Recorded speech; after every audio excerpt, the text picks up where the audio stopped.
I'm a 36-year-old woman with two siblings. My brother Damon, who's 34, and my sister Nancy, who's 28. To put it plainly, Nancy has always been the golden child, especially in my mom's eyes. My dad had a little more awareness. He'd sometimes tell Nancy to knock it off, but even he gave her way more freedom than he ever gave Damon or me. Mom? No chance. She let Nancy get away with everything. Nancy was what my parents called a surprise.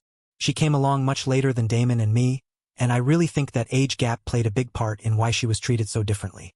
From the time she could walk and talk, she just got more attention, more praise, more presence. And if she acted out, nothing happened. Mom would just laugh it off like it was the cutest thing ever. Growing up in the shadow of a favorite sibling is a special kind of hurt. It eats away at your confidence. You always feel like you're not enough, like you're stuck in second or, in my case, third place. You start to believe deep down that no matter what you do, you'll never measure up. The worst part was Mom's refusal to admit there was any favoritism.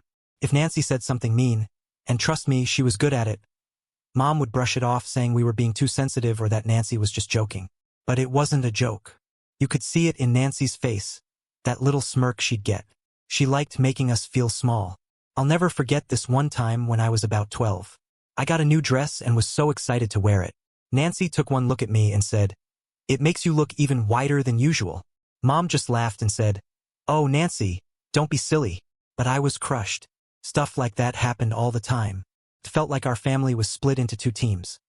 Mom and Nancy against the world, and then Dad, Damon, and me always trying to defend ourselves. And even Dad wasn't consistent. He'd often side with them, probably just to avoid conflict. Nancy's behavior was a constant stream of negativity, targeting everything about Damon and me. Our looks, our goals, our choices. She had this uncanny ability to zero in on your insecurities and twist the knife. One of the worst examples was during a Thanksgiving dinner. Damon was talking about his passion for literature and his dreams of becoming a writer.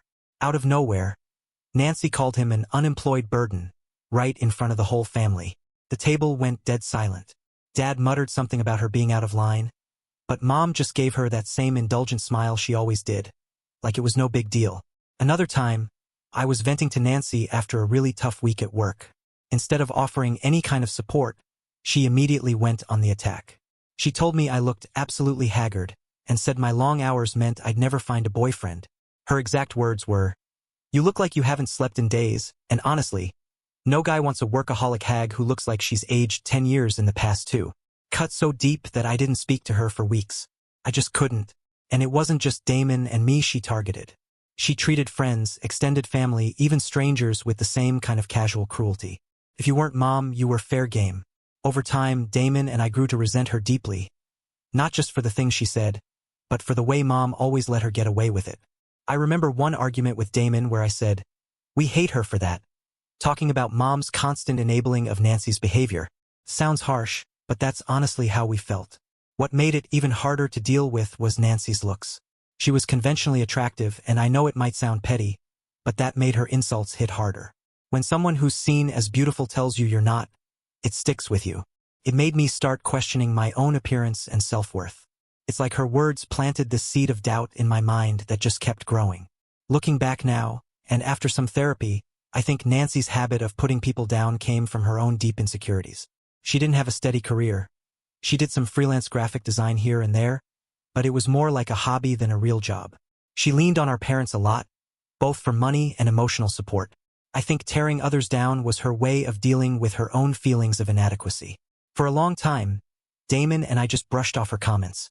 But everything changed 8 years ago when our dad died. In a lot of ways, he was the one keeping our messy family together. He wasn't perfect. He definitely let Nancy get away with too much. But he was the one who tried to keep the peace and make things feel somewhat normal. When he passed, that fragile balance fell apart. After he was gone, Damon and I slowly started pulling away from Mom and Nancy. At first, it was small things, calling less, visiting less often. We'd still see them at big family events like holidays, but only when we felt like it. And over time, "if we felt like it" became our go-to phrase. Eventually, we made a deliberate choice to keep our distance. A wall went up between us and them, and honestly, I was glad for it. It gave us some space from Nancy's hurtful comments and Mom's frustrating habit of always siding with her. Right after Dad got sick and passed away, we really tried to stay in touch. I guess we felt like we had to. But every call or visit felt awkward and forced. And without fail, Mom would say or do something that made us want to keep our distance even more. She'd go on and on about Nancy's amazing, but totally made-up achievements, or she'd subtly criticize Damon and me, which just reminded us why we were pulling away in the first place. One Christmas dinner was especially uncomfortable. Mom spent the whole night gushing over Nancy's artistic talent, showing off some really bad designs Nancy had supposedly done for a big client, who turned out to be a distant cousin. Meanwhile, she didn't even acknowledge Damon's recent promotion or the big project I just finished at work. It was a clear reminder of the family dynamic we were trying to leave behind. Over time, Damon and I started coming up with excuses to avoid spending time with Mom and Nancy, and those excuses got more and more creative. We'd say we were swamped at work, had other plans, or were feeling under the weather, anything to get out of seeing them. We finally realized that the emotional stress of those visits wasn't worth it, no matter what we thought we owed as family. Damon and I didn't even need to talk about it much. We both understood how messed up things were and silently agreed that staying away was the best thing for us. It wasn't that we didn't want to see them after Dad died. It was that we made a conscious decision not to. It wasn't about dishonoring his memory. It was about protecting ourselves. And honestly, Mom and Nancy didn't seem to care much either. They weren't calling us constantly or begging us to visit. It was like we all silently agreed to go our separate ways. We were all doing fine financially, so there was no real need to stay in close contact. It just felt easier to live our lives apart. The quiet was a relief. A few years ago, Damon had a bad accident and broke his ankle. At the time, he was between jobs and putting everything into starting an online magazine. Money was tight and the medical bills were adding up. I'm lucky to have a good job as a CFO, so I offered to help him out. At first, he refused. He's always been super independent, but I pushed him to let me cover the costs. I didn't want him to blow through his savings right before his big launch. I paid for everything: his meds, the physical therapy he needed, and even a full-time nurse to help him while he recovered. To me, it was an easy decision. It wasn't about the money. It was about helping my brother, someone I truly care about and want to see do well. It was just me being there for him like family should be. But what I didn't realize was that this act of kindness would backfire in a way I never expected. A few weeks later, Nancy called me out of the blue with a request so outrageous and weird that I thought she had to be joking. She told me she wanted to buy a penthouse apartment. Not just any apartment, but a fancy penthouse, and asked me to help her pay for it. She tried to explain why this huge request made sense by saying she was embarrassed to still be living with her mom at 28. She also brought up that I'd helped our brother Damon before, so it was only fair I help her too. What she didn't mention was that she only had enough money to cover half the cost of this expensive place. My first reaction was a mix of shock and frustration. Nancy and I hardly ever talked, and when we did, it was usually her being negative or insulting. Out of nowhere, she was asking me for a ton of money, which felt completely unreal. We hadn't had a real conversation in years. The last time we spoke, she was busy criticizing my life, my job, and even how I looked. The nerve of her asking for something like this was unbelievable. I couldn't even figure out how she planned to afford this. She called herself a freelance graphic designer, but it was more like a side hobby than a real job. She didn't have any formal training, a degree, or even a proper portfolio. She'd made a few posters for our dad's business years ago, and that was about it. She claimed to have exclusive clients, but they were mostly family friends our mom had pressured into hiring her. There was no way she could afford a penthouse with that kind of work. So I said no straight up. I told her I wasn't going to pay for her expensive lifestyle and suggested, maybe a little harshly, that she get a real job if she wanted to live like that. I know it wasn't the nicest way to put it, but I was honestly stunned by how entitled she was acting. Of course, she didn't take it well. She started yelling, saying I was playing favorites with Damon and that it was my job as the oldest sibling to help her too. She completely overlooked the fact that Damon's situation was an actual emergency, while hers was just about wanting something luxurious. I tried to stay calm, but I was running out of patience. I told her again that I wasn't a bank and that I wasn't going to fund her unrealistic dreams. Her sense of entitlement and lack of self-awareness were driving me crazy. It was like she honestly thought she deserved a penthouse just because she was my sister. The conversation with Nancy quickly turned into a huge fight, with her yelling almost hysterically. I finally had enough and just said no one last time before hanging up. I couldn't take another second of her screaming. She kept calling me back, but I ignored every single call. I was done. It was obvious that our relationship, if you could even call it that, was only about what I could do for her. She only reached out when she wanted something, completely ignoring how strained things had been between us for years. It was draining. But, of course, the drama didn't stop there. My mom called me next, and that conversation was even more frustrating. She started off with this whiny, passive-aggressive tone, saying how unfair I was being to Nancy and accusing me of playing favorites. She even claimed I owed them for raising me. Then she let it slip that Nancy had already asked our uncle, Dad's brother, who runs the family business, for the money, and he'd said no. That just made me angrier. It showed how desperate they were, and the fact that I was their backup plan didn't sit well with me. For context, I'd made a point to stay out of the family business, and so had Damon. Nancy had never shown any interest in it either, until now when it was convenient for her. After Dad died, his brother took over the business, and Mom had been living comfortably off the shares Dad left her in his will. Mom then admitted that their finances weren't in great shape, mostly because of Nancy's overspending. She said giving Nancy the money for the penthouse would make things easier for her in the future, basically admitting she wanted me to fund Nancy's lifestyle so she wouldn't have to. Then she tried to guilt-trip me, threatening to cut me off if I didn't give in to their demands. It was all so manipulative and exhausting.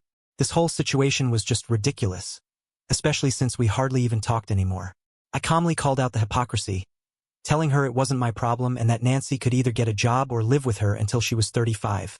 I really didn't care. All the anger I'd been holding on to for years finally exploded. I let out everything I'd been feeling. I told her she had no right to accuse me of playing favorites when she'd been doing exactly that my whole life. I reminded her that Damon and I had come to terms with her favoritism years ago and had accepted how messed up our family was. I made it clear that I didn't owe them anything. I had my own life, responsibilities, and priorities. She just yelled more, calling me ungrateful and disrespectful, and said she never wanted to talk to me again. I actually laughed because, honestly, what would that even change? We barely spoke as it was. I brought up my wedding and told her I didn't need her in my life. Then I hung up and blocked her and Nancy on everything. Oh, and I should mention, I'm engaged to an amazing guy named Andrew. We've been together for almost 5 years, and he's been super supportive through all the family drama. At first, I thought about inviting my mom and Nancy to the wedding, just out of a sense of duty to keep some kind of peace.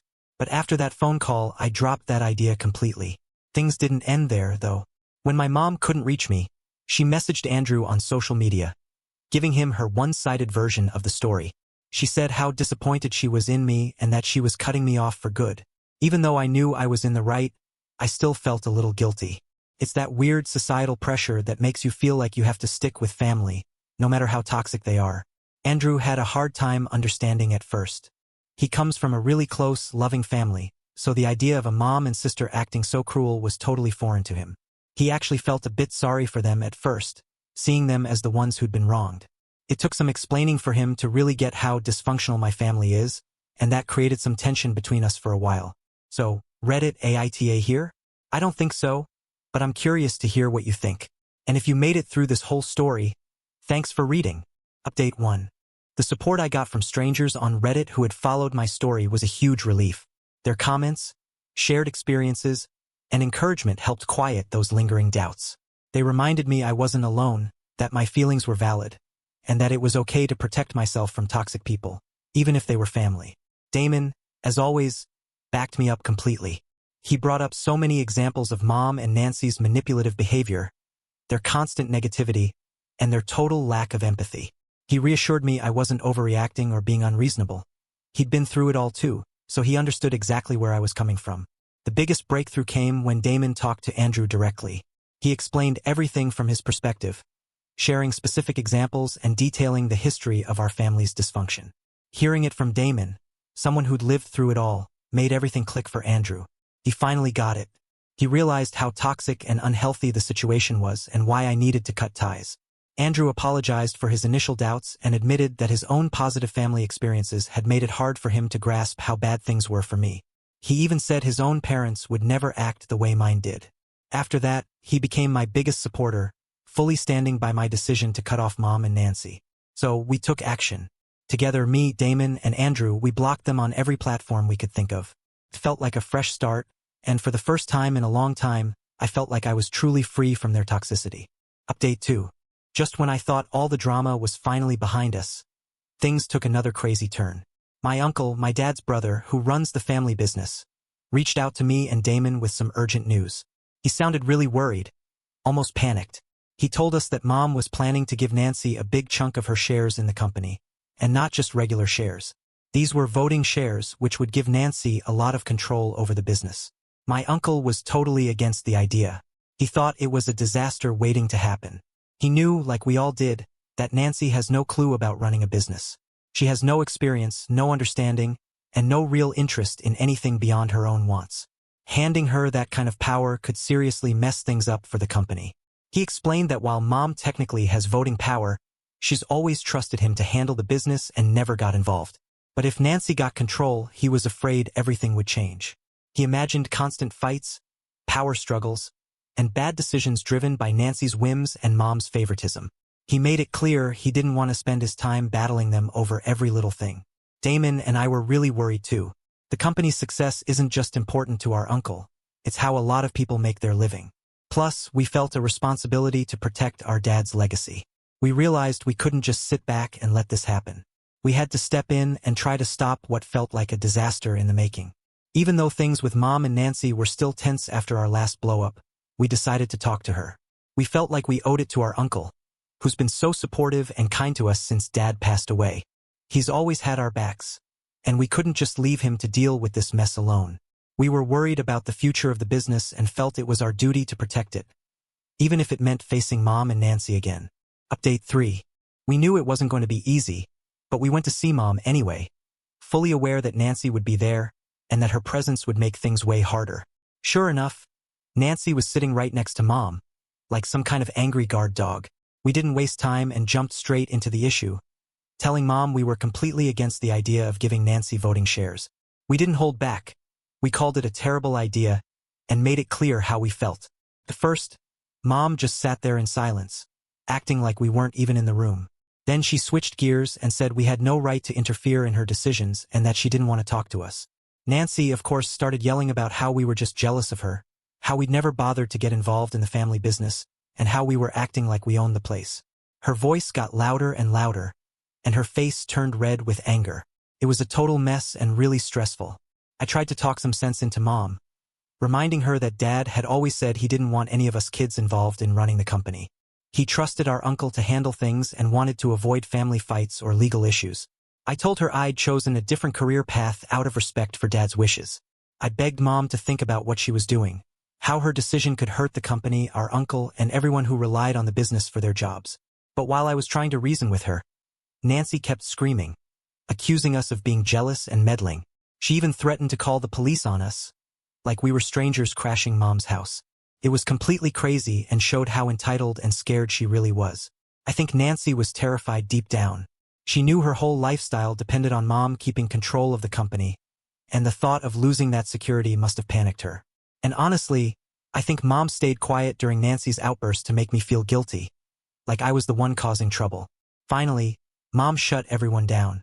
In a cold, dismissive tone, she told us we'd been disrespectful and insulting and ordered us to leave. She said she'd think about what we'd said and let our uncle know her decision. Nancy stayed glued to her side, of course. Damon and I left. We'd done everything we could. We'd made our case, appealed to Mom's logic, and reminded her of Dad's wishes. But we had no idea if it made any difference. We hoped she'd reconsider, but we were ready for the worst. Later, I talked to Andrew about what happened. I told him that even if things didn't go our way, at least we tried. Update 4. 2 long, painful weeks went by. Then our uncle reached out again with some good news. He told us that after a lot of thought, Mom had decided not to give Nancy any voting rights in the company.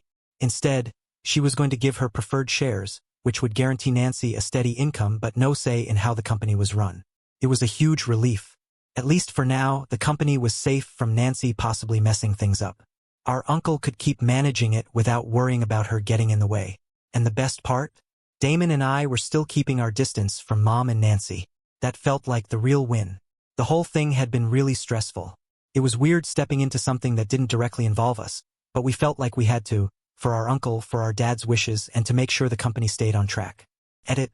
Just to clear something up, some people who read the earlier parts assumed that Dad didn't leave anything to us, his other kids. That's not the case. He did leave us assets, separate from the company shares. I didn't bring them up before because they didn't really tie into the main issue, which was about Nancy's demands and Mom's behavior. But to make it clear, yes, we inherited other things. Dad wasn't blind to Nancy's issues, and he wasn't completely like Mom in how he handled her. He just had a softer side when it came to her, and he spoiled her more than he should have. I don't want to focus on his flaws, though. I'd rather remember the good things about him. The important thing is that Damon and I weren't relying on Mom or Nancy financially. We had our own money, our own jobs, and our own lives. We were in a position to stand our ground. Update 5. It's been a few months now, and the no-contact rule with my mom and Nancy is still holding strong. Honestly, it's been such a relief. Peaceful and drama-free. My wedding is just a week away, and the invitations went out a while ago. Obviously, Mom and Nancy weren't on the list. Some of our relatives, the ones we still talk to, have filled us in on how they're reacting. Turns out they're freaking out. They found out about the wedding from my uncle, who was invited, and now they're trying to ruin it. They've been reaching out to other family members, trying to convince them not to come, spreading lies about me and playing the victim. It's so typical of them. Manipulative and desperate for attention. They can't stand the idea of me being happy and moving on without them. On the bright side, my relationship with Andrew is everything I never had growing up. He's loving, supportive, and honest.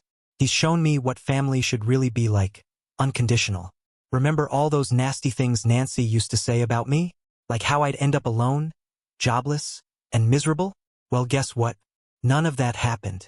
I'm happy, doing well in my career, and about to marry an amazing guy. And Damon?